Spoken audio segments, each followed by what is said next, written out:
Hello អ្នកទាំងអស់គ្នាវិលត្រឡប់មកជួបជាមួយខ្ញុំម្ដងទៀតហើយថ្ងៃហ្នឹងខ្ញុំមកលេងហ្គេម Minecraft នៅលើឥឡូវខ្ញុំបានរកបាន Diamond Netherite និង Ammonium មួយចំនួន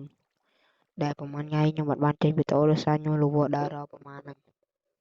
អូខេអ្នកគ្នានេះយ៉ាងនេះជាដើមតែយើងចាប់ដើមមកនេះលុញពីអូខេ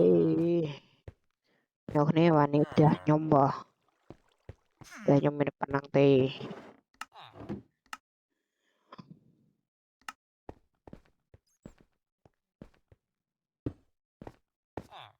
បាទខ្ញុំរកបានថតធំរកមួយចំនួនបាទនេះថតធំក្រត់នេះលុយឥឡូវខ្ញុំគិតថាមកស្មាតផ្ទះតិចដល់ហើយឥឡូវខ្ញុំធ្វើហើយបាទខ្ញុំបានរៀបចំហើយ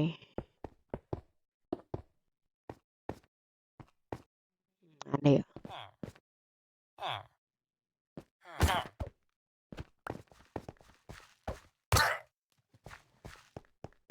ហើយមកពីណាហើយច្រឡំ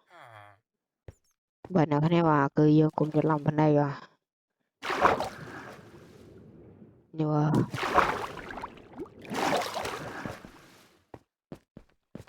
អានោះខ្ញុំខំដែររណា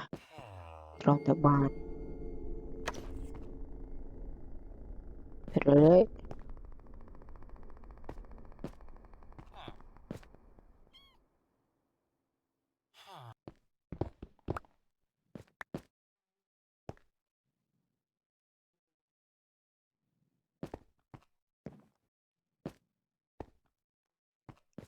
កន្លែងនេះទុកដាក់សភៅដែរ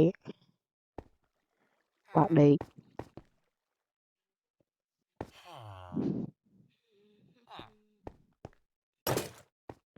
អ្នកគ្នាបាទកន្លែងមើលកន្លែងផ្ទះខ្ញុំមុនដំបូងនោះខ្ញុំងាប់អ្នកគ្នាបាទហើយខ្ញុំកើតមកកន្លែងថ្មីឥឡូវមានអីទៀតធ្វើផ្ទះថ្មីរកអីធីមថ្មីទៅឥឡូវព្រឹកផ្ទះហើយ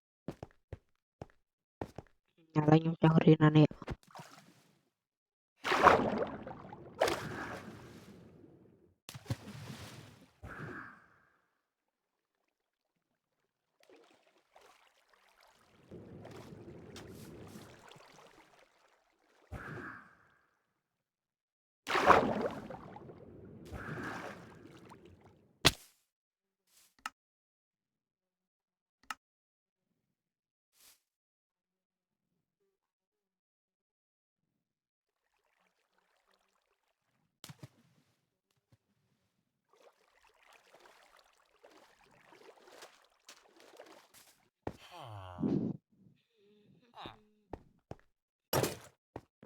អ្នកគ្នាបាទកន្លែងមើលកន្លែងផ្ទះខ្ញុំមុនដំបូងនោះខ្ញុំងាប់អ្នកគ្នាបាទហើយខ្ញុំកើតមកកន្លែងថ្មីឥឡូវមានអីទៀតធ្វើផ្ទះថ្មីរកអីធីមថ្មីទៅឥឡូវព្រឹកផ្ទះហើយឥឡូវខ្ញុំចង់រៀនអានេះ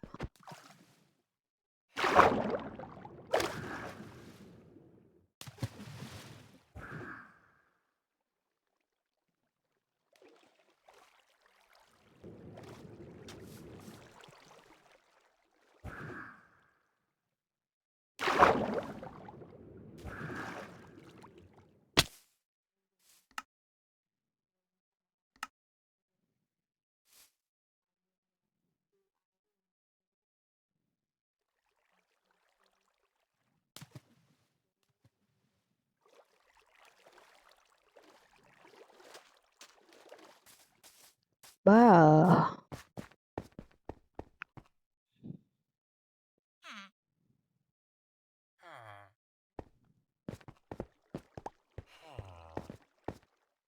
តែរបស់យើងនេះមានធ្វើអីទេបាទយើងធ្វើកន្លែងហៅហើយនេះបាទអ្នកនរគ្នាគឺយើងសូមជម្រាបលាបាយបិទជម្រាបលាឆាប់នៅកន្លែងមួយស្រួលបួល ខ្ញុំសូមបញ្ចប់វីដេអូត្រឹមហ្នឹងហើយបាទដោយសារខ្ញុំមានរបស់របរច្រើនដែរខ្ញុំមកបង្ហាញពីរបស់របរខ្ញុំដែលបានរកអ្នកគ្នាបាទគឺខ្ញុំសូមបញ្ចប់វីដេអូត្រឹមហ្នឹងហើយចាំវីដេអូក្រោយអ្នកទាំងអស់គ្នានឹងជួបខ្ញុំម្ដងទៀតនៅក្នុង server